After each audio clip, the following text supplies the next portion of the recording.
Every August, on the Sunday of Nenweald Fair, my Uncle Silas came to visit us. He was a man, sometimes of strict habits. He wound up his watch after every meal, never let a day pass without a bottle of wine, and never stirred out without his goldstone, a lump of barbaric rock as large as a pheasant's egg, treasured as the relic of an operation at the early age of 70, carefully wrapped up in a piece of his housekeeper's calico and reverently laid away in the bum pocket of his breeches. And in the same strict way he started off early to visit us, spending the whole of Saturday oiling and polishing the harness and grooming the horse, and then another hour on Sunday grooming the horse again and tying his own necktie, all in order to be on the road by 8 o'clock.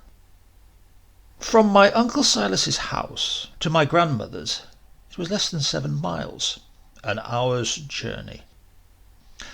But somehow at Salt Drop the horse was tired, or my Uncle Silas was tired, and he knew the widow who kept the bell there, and it seemed a shame to go past the door of the pub itself without going in to take and give a little comfort. And whether it was the giving or the taking of comfort, or what, we never knew. But it was nearly 11 o'clock by the time my Uncle Silas drove on to Notting Fox, where he knew the landlord of the George very well, and the barmaid better. From Notting Fox to Yeldon it was less than 3 miles, and at Yeldon my Uncle Silas had a distant relation, a big pink sow of a publican, who had married a second wife as neat as a silk purse. And at Yeldon he had no sooner seen the bottom in a quart twice than it was dinner time. "Stay and have a better dinner, now that you're here," the little silky woman would say, "if you don't mind taking it with me while Charlie looks after the bar. We have to take it separate on Sundays." And my Uncle Silas would consent to stay, almost forgetting to wind up his watch, after the dinner in the back parlour with her, and looking like a man on fire when he climbed into the trap at last and drove on to Bromswold, still out of his course, to sit in the bar of the Swan, there all afternoon, reverently unwrapping his gallstone and wrapping it up again for whoever was there to see. "Feel on it, man. Go on, feel on the weight of it. That's a tiny weight, you know. And it used to be bigger, me boyo, bigger. Used to be bigger than a duck's egg. What do you think of that?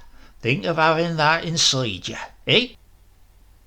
And all the time at my grandmother's we were waiting for him, eating first dinner and then tea without him. "D'ye reckon Silas ain't coming this year?" "I'll Silas him if he does." "Silas is us like that there am. He gets hung up." "Yes," my grandmother would say, "and that's what I'd like to do with him, if I had my way." But finally, towards dusk, my Uncle Silas would arrive, lit up, his hat on the back of his head, his face as red as a laying hen's, his necktie undone, a pink aster as big as a saucer in his buttonhole, his voice bawling like a bull's to the horse. "Whoa, damn you, stand still! Whoa, George! Hold this damn nag still a minute. I want to get out. Whoa, start him!" "He's been standing still about 5 minutes, Silas." "Whoa, start him! Whoa! He keeps on moving and twerking about. Start him! Every nation time I try to get out of this trap, he moves on." "The nag's still as a mouse, Silas. You catch hold of me. You'll be all right. That's it. You catch hold of me. That's it." And somehow my Uncle Silas would alight, waddling across the farmyard on his half-bandy legs, like a man on a ship, in gentle staggers of uncertainty, bawling at the top of his devilish voice, "And now we're here. Look, sir, steady, lost the leg of me drawers." And then in the house Where are you, Tilly, me old duck? Come on, give us a kiss. That's it, give us a kiss. What? The old nag lost her shoe. I've been hung a e'er so long. The old nag's lost her. And very lucky you didn't lose yourself too, I should think. Come on, Tilly, give us a kiss. Silas come all the way, and you ain't going to give him a mite of a kiss. I'd be ashamed of myself. I am. Then just sit down quietly somewhere and don't plague folks and don't act the JB. George, you get the ham cut and see that there's a knife and fork for everybody and enough bread. After you do that, George, me old beauty, go and have a look in the back of the trap. I recollect I left a few empty bottles under. He'll do no such thing, Silas. God almighty, Tilly, they're empty. Trust you. Tarp, let 'em all come. And finally we would sit down to supper. The big dining table and the many little tables crowded with relatives. My grandfather carving the ham and beef, my Uncle Silas staggering around the table, and then from one table to another with bottles of cowslip wine, totting it half over the tablecloth, giving an extra stagger of devilry against the ladies, and taking no notice even of my grandmother's tartous reprimands, and bawling at the top of his voice, "I let 'em all come." I've said it before and I'll say it again. You shall not come here, Silas, if you can't behave yourself. Let 'em all come. And bawling constantly, spilling the wine on the floor as he walked, he would get back to his chair at last, only to stagger up again in less than a minute, to fill another glass, or kiss the lady next to him, or show his gallstone, or, worst of all, tell us a story. Do you recollect the time we cut the buttons off old Dad Usweet's trousers? Remember that, George, me old beauty? Cut 'em off while he sat there in the dragon. By golly, Silas, you do. Cut some more ham, George, quick. There's 2 plates empty. George cut the buttons off while I played him dominoes. Some more pickle, Mary Ann. And one year, as we sat there eating in the summer half-darkness, the room rich with the smell of ham and beer, and the wine my Uncle Silas had spilled wherever he went, and all of us except my grandmother laughing over Silas's unwrapping his gallstone and laying it tenderly in its calico again. My grandfather, for some reason, got up and went out, and in less than 5 minutes was back again, with a scared look on his face. "Silas," he said, "something's happened. The pig's out." "Not the sow, George. Their sow ain't out." "Bursted the door down. Hold the hand over." "Let me get up. God almighty, let me get up." Somehow my Uncle Silas staggered to his feet. My grandfather and he were men of utterly opposite character. My grandfather was mild as a heifer. Silas was as wild as a young colt, but where pigs were concerned, they were equal men. Pigs brought out in them the same tender qualities. They gazed in mutual meditation over sty rails. They suffered from the same outrage and melancholy when the litters failed or when their sows were sick. A sow was sacred to them. Litters were lovelier than babies. And my Uncle Silas staggered up as though he were choking. "My God, let me get out. Let me get out." He pushed back his chair, lurched against the table, made an immense effort to right himself, somehow managed to stagger to the door, and then bawled, "Yours, boy, sheet and peg." "Yes." We heard the faint voice far across the farmyard in answer. "My God." The next moment we heard my Uncle Silas slither down all the 5 stone steps of the back door, blaspheming at every step, and blaspheming even more as he sat on his backside in the hen-mucked yard outside. In another moment we heard him blaspheming again as he got to his feet, and still again when he found he could not keep them. By that time all the men in the room were standing up, and half the women were saying, "Sit down, man, all this fuss about a pig." And some of us were already making for the door. When I arrived on the threshold, Silas was sitting in the yard. He seemed to be trying to straighten his legs. He kept taking hold first of one leg and then another. 1 minute they were crossed, and he was trying to uncross them. A minute later they were crossed, and he seemed to be trying to cross them again. He saw me coming down the steps. "Get me up," he bawled. "God almighty, me legs are tangled like a lot of wool. Get me up." I got hold of him by the shoulders and was getting him to his feet, he staggering and slithering like a man on skates, and swearing wildly all the time, when suddenly there was a bawl of alarm from across the yard, and I saw the sow coming round the straw stack. "Silas, stop her! Stop her!" my grandfather shouted. "Head her off, Silas." "Get me up, boy, get me up." Somehow I managed to get my Uncle Silas to his feet, as the sow came blundering across the yard. There was something pathetic about her. She was like a creature in anguish. She was snorting and grunting and slobbering with distress, and as my Uncle Silas advanced to meet her, he spread out his arms, as though in tender readiness to embrace her. "Good gal," he kept saying. "Come on now, Tig, good gal, whoa now." Suddenly she saw him, but it was as though she had not seen him. She simply lifted her head and kept straight on. My Uncle Silas too kept straight on, muttering all the times in his thick, tender voice. "Good gal, come on now, Tig, good gal, Tig." And she snorting and slobbering in the gentle anguish of alarm at her predicament. All at once my Uncle Silas stopped. He held up his arms and began to leap about with a sort of lugubrious excitement, like a man trying to hold up a train. But the sow kept straight on. She seemed, if anything, to increase her pace, and suddenly my Uncle Silas let out a curious yell of blasphemous astonishment, and threw up his hands. The next moment the sow hit him. She caught him full between the legs, and she went on after she had struck him, so that momentarily my Uncle Silas was lifted up.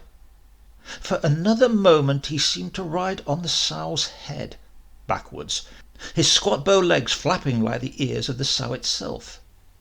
Then the sow threw him. She gave a sort of nodding toss of the head, as a horse does, to a fly, my Uncle Silas falling flat on his back in the yard again, his legs waving, his arms clawing wildly at the sow, as she stampeded over and past him, her great teeth flapping in his face, and half smothering his roars of blasphemous rage. Then something happened. My uncle let out a yell of extreme triumph. The sow stopped. She seemed to stagger, as Silas himself had done, as though her legs were tangled among themselves, and with my Uncle Silas bawling at the top of his voice, she gave a sudden sigh and sank on her side. "George, boy, I got her! George, I got her!" "Hold her!" cried George. "I am holding her. She's on top of me." "Hold her, for God's sake! Hold her!" My grandfather came running across the yard, and all the men and half the women out of the house. I ran up too. My Uncle Silas had his arms around the sow's neck. They were locked in an embrace, the sow herself lying over his chest, her great belly flattened out softly over one of his legs, her teats distended, as though she were about to give suck to a litter. "I'm holding her, George, I'm holding her." He spoke with alternate triumph and tenderness. "Go gal, lie still. Go gal, Tig, lie still. Go gal." "You hold her a minute, Silas, while we get her up." "I'm holding her, George. I got her all right." There was a look of perfect beatitude on my Uncle Silas's face, as he lay there with the pig in his arms. a look of pure intoxicated content. Go, gal, take. I got her, George boy. Take. Go, gal. No, Silas. My grandfather and 4 men bent over the sow, seizing her great carcass in readiness to upheave her. When we left you, you let her go. I got her, George boy. I got her. You let her go when we left, Silas. Tig. No, Silas, no, let go. Silas, let go. Dolly, how can we lift her out if you don't let her go? You wanted me to get her, and I got her. That's all right, ain't it? Yes, Silas, yes, but we can't get her up if you don't let her go. She's all right. Leave her alone. Good gal. Take. Let go, Silas, let go. Then the men and my grandfather heaved again, but my Uncle Silas's arms were tight around the sow's neck, and the sow herself lay half over him, with blissful content, immovable. Silas, you must let go. No then, Silas. Why the hand over, don't you let go? Let go, Silas, let go. That's all right, George boy, that's... At that moment my grandmother came up. She was a small, tart, wiry woman, like a bird. Her words were like swift pecks at Silas. Silas, get up, Silas. I will not have it. Get up. He won't let go, my grandfather said. Every time we try to pull the sow off him, he won't let go. Oh, won't he? She suddenly seized hold of Silas by the head, just under the neck. From that moment my Uncle Silas lost some of his gaiety and content. Tilly, what are you doing on? Let us alone, Tilly. Me all... If we can't pull the sow off him, we'll pull him off the sow. Get hold of him. It's all right, Tilly. I got her. Let me go bed with her. I want it. I'd be ashamed of myself, Silas. Stand up. Suddenly my grandmother heaved him by the neck, and the men heaved too. The sow gave a grunt and a struggle as my Uncle Silas was heaved from beneath her, and in another moment both he and the sow were jerked to their feet, her great teeth swinging free, and the back buttons of my Uncle Silas's trousers bursting off at the same time like crackers. My God, that's done it. Hold 'em up, Silas. My Uncle Silas gave a single wild stagger, his trousers falling down, concertina fashion, before the men caught him and lifted him up, and carried him off into the house, his legs windmilling, his wicked devilish voice bawling all over the farmyard above the voices of the shrieking ladies. Let 'em all come. It was the last I saw of him that night. In the morning, when I came downstairs, the guests had gone. My grandfather was in the fields, and there was no one about except my grandmother, who sat in the chair by the kitchen window, sewing the buttons on the back of a pair of tweed breeches. "Your breakfast just in the oven," she said. For 10 minutes I went on eating, and she went on sewing, neither of us speaking. Then she bit off her cotton and laid the breeches on a chair. "When you finish your breakfast, you might take that up to him," she said. "Put them down outside the door." After breakfast, I took the breeches upstairs. I knocked at my Uncle Silas's door, but no one answered. Then I knocked again, but nothing happened. And finally I opened the door a crack and looked in. "Your breeches," I said. My Uncle Silas lay submerged by the bedclothes. I could see nothing of him but his mouse-coloured hair and a single bleary bloodshot eye, which squinted over the coverlet at me. Eh? "Your breeches." Oh.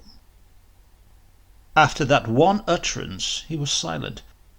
It was indeed all I ever heard him say of his behaviour with the sow, except once, when I reminded him of it over a glass of wine.